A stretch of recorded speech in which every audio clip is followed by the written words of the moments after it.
Hello friends, how are you all? I'm Shamsher Rajput. So today I am going to start a new topic that is crops in India. तो जैसे कि आपको पता है crops in India एक important topic है। अगर हम बात करें पंचायत कोड असिस्टेंट की, JKSSB के अंडर जो भी रिक्रूटमेंट होनी है पंचायत कोड असिस्टेंट की, इसमें 2000 पोस्ट हैं। तो इसमें क्रॉप्स इन इंडिया एक टॉपिक है। तो इस वीडियो को शुरू से लेके एंड तक ज़रूर देखिएगा। इसके रिलेटेड मैंने और भी वीडियोस वगैरह अपलोड की हैं, तो आप इसी चैनल पे, ऑफिशियल यूट्यूब चैनल पे कीप ग्रोइंग विद शमशेर, इसमें आप वीडियोस देख सकते हैं। बहुत ज़्यादा इंपॉर्टेंट जो वीडियो मैंने अपलोड की है, जैसे directive principle of state policy, fundamental rights के रिलेटेड।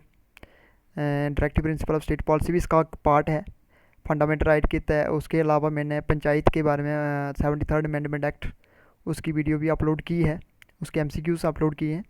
तो आप उस वीडियोस को ज़रूर देखिएगा, क्योंकि वन बाय वन सारे के सारे जो वीडियोस हैं JKSSB की जितनी भी पोस्ट वगैरह होंगी, जितने वीडियोस वगैरह होंगी, मैं वन बाय वन अपलोड करूँगा अपने इसी यूट्यूब चैनल पे। तो बने रहिए मेरे साथ इस वीडियो में। वन मोर थिंग, अगर आप मेरे चैनल पे न्यू हैं तो मेरे चैनल को लाइक कीजिए और सब्सक्राइब कीजिए। लाइक और सब्सक्राइब से हमें मिलेगी मोटिवेशन, तो इससे हम और भी अच्छी वीडियोस जो हैं वो आपके लिए लेके आएंगे। वीडियो स्टार्ट करते हैं क्वेश्चन नंबर 1 से। क्वेश्चन नंबर 1 है, which of the following state is the largest producer of T in India. तो इनमें से कौन सी जो स्टेट है वो लार्जेस्ट प्रोड्यूसर है, चाय की सबसे ज़्यादा लार्जेस्ट बड़ी प्रोड्यूसर है इंडिया में। ए कर्नाटका, बी असम, सी वेस्ट बंगाल, डी तमिलनाडु। सो राइट ऑप्शन है इसका पार्ट बी, असम। अब इसकी एक्सप्लेनेशन देख लेते हैं। एक्सप्लेनेशन में ये चीज़ है कि इंडिया जो है एक largest producer of T in the world है। अप्रॉक्सीमेटली जो 52% ऑफ द टोटल टी जो प्रोड्यूस होती है इंडिया में वो आती है स्टेट ऑफ असम से। West Bengal comes at the second position in the list of tea producing state. Second number पे वेस्ट बंगाल आ गया। और थर्ड नंबर पे आता है Tamil Nadu. Tamil Nadu comes at the third place in the list of tea producing state. तो टी प्रोड्यूसिंग स्टेट में India में सबसे बड़ी स्टेट जिसमें सबसे ज़्यादा टी प्रोड्यूस की जाती है वो है असम। सेकंड नंबर पे वेस्ट बंगाल, थर्ड नंबर पे Tamil Nadu. Second question, which are the following plantation crop produces in India more than its need. तो कौन सी प्लांटेशन क्रॉप्स जो है इंडिया में प्रोड्यूस की जाती है more than its need. Part A tea, part B food grains, part C petroleum, part D रबड़। तो राइट ऑप्शन इसका पार्ट ए। अब देखते हैं इसमें एक्सप्लेनेशन। इंडिया जो सेकंड लार्जेस्ट प्रोड्यूसर है टी का वर्ल्ड में चाइना के बाद, India stand fourth position in terms of export of tea. Export के अगर हम मामले में देखें तो इंडिया फोर्थ स्टैंड करता, फोर्थ पोजीशन में। देखिए, इंपोर्ट और एक्सपोर्ट, आयात निर्यात जैसे होता है। इंपोर्ट मीनिंग होता है जो हम चीज़ लेते हैं, और एक्सपोर्ट का मीनिंग होता है जो हम बेचते हैं। ठीक है, लेना और देना, इस तरीके से आप इसको समझ सकते हैं एक्सपोर्ट और इंपोर्ट को। Third question, the Barak valley of Assam is famous for cultivation of which crop. देखिए, जो बराक वैली ऑफ असम है वो किस की कल्टीवेशन के लिए, किस क्रॉप की कल्टीवेशन के लिए फेमस है। Part A oil palm, part B tea, part C sugar cane, part D coffee. तो राइट ऑप्शन है इसका सी, शुगर केन। जे मैंने एक पिक्चर डाली है जहाँ पे शुगर कैन की, तो अगर कहीं उन्हें नहीं देखी है तो अप्रॉक्सीमेटली सब ने शुगर कैन देखी होंगी। अगर नहीं देखें तो इस पिक्चर को आप you can see this picture. Next question, इसमें सॉरी एक्सप्लेनेशन बताता हूँ। बराक वैली जो है लोकेटेड है southern region of the Indian state of Assam. Soil of sugar cane growing areas in Cachar and Karimganj districts in the Barak Valley of Assam have silty loam to clay soil. Next question. Question number 4 है, which are the following Indian state is the largest producer of rubber. तो कौन सी जो India state में सबसे ज़्यादा largest producer of rubber कौन सी state है। ए तमिलनाडु, आंध्र प्रदेश, कर्नाटका, केरला। तो राइट ऑप्शन इसका Kerala. Kerala state is the largest producer of rubber in India. Explanation है, India is the one of the largest producer of rubber in the world. ठीक है, India is one of the largest producer of rubber in the world. Kerala जो है largest producer of rubber in India. ठीक है, सबसे ज़्यादा अगर rubber की बात करें तो हम लार्जेस्ट प्रोड्यूसर स्टेट जो है वो केरला है।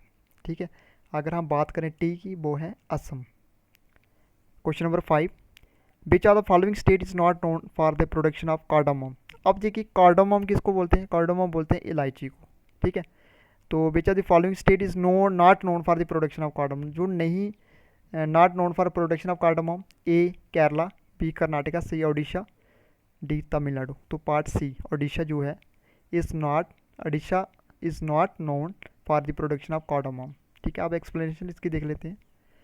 दो major producer cardamom in India है, वो कौन कौन सी हैं? दो मेजर प्रोड्यूसर जो है इलायची की, वो है केरला, कर्नाटका एंड तमिलनाडु, तीन स्टेट है, ओडिशा नहीं है, ठीक है।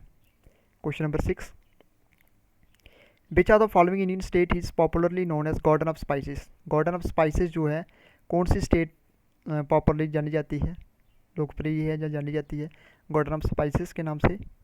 ए Karnataka, B Kerala, C Andhra Pradesh, D Tamil Nadu.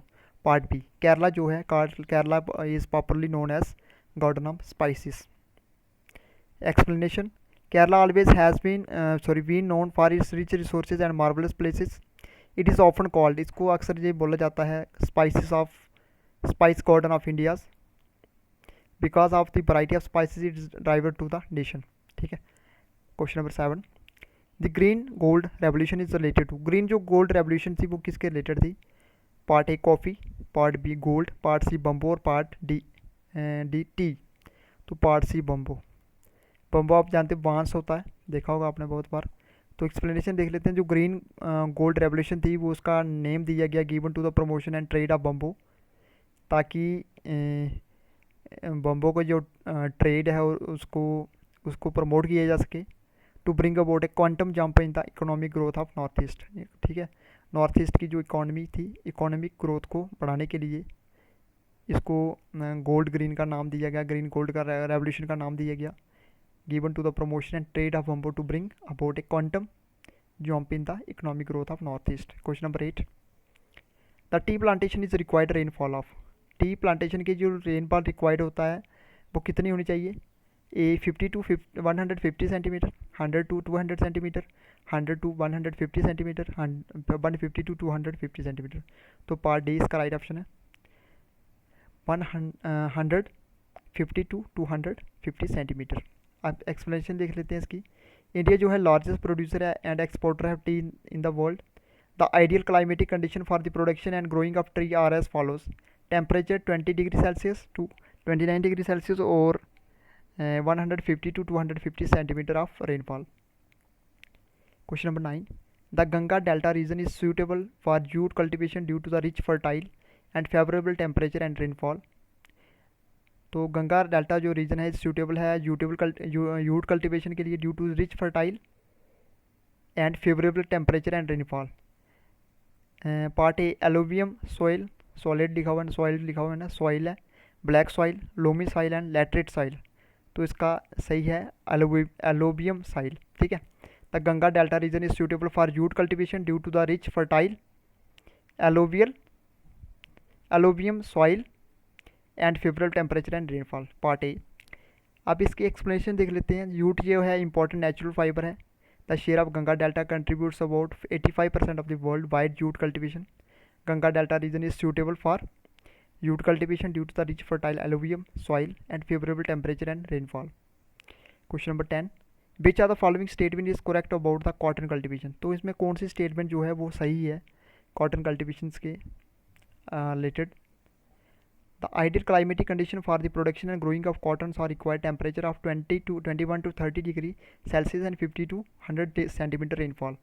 Part B, black soil is the ideal soil for the production and growing of cotton. Part C, both A and B. Part D, neither A nor B. तो part सी इसका right option है। मतलब जो part A और B जो है ये दोनों राइट हैं, तो इसलिए पार्ट सी जो है इसका राइट ऑप्शन है, part both A and B. अब इसकी एक्सप्लेनेशन देख लेते हैं। The ideal condition for the production of cotton और क्लाइमेट, पहले हम देखते हैं क्लाइमेट के बारे में। Cotton grows well in warms and moist climate, ठीक है। तो कॉटन अच्छा ग्रो कहाँ पे होता है? जहाँ पे वार्म और मॉइस्ट क्लाइमेट होता है। Where summer is long and where there is salinity in the soil, salinity होती है सॉइल में। Temperature, cotton grown well in temperature of 20 degree Celsius, जहाँ पे 20 डिग्री सेल्सियस होता है वहाँ पे कॉटन अच्छा ग्रो होता है।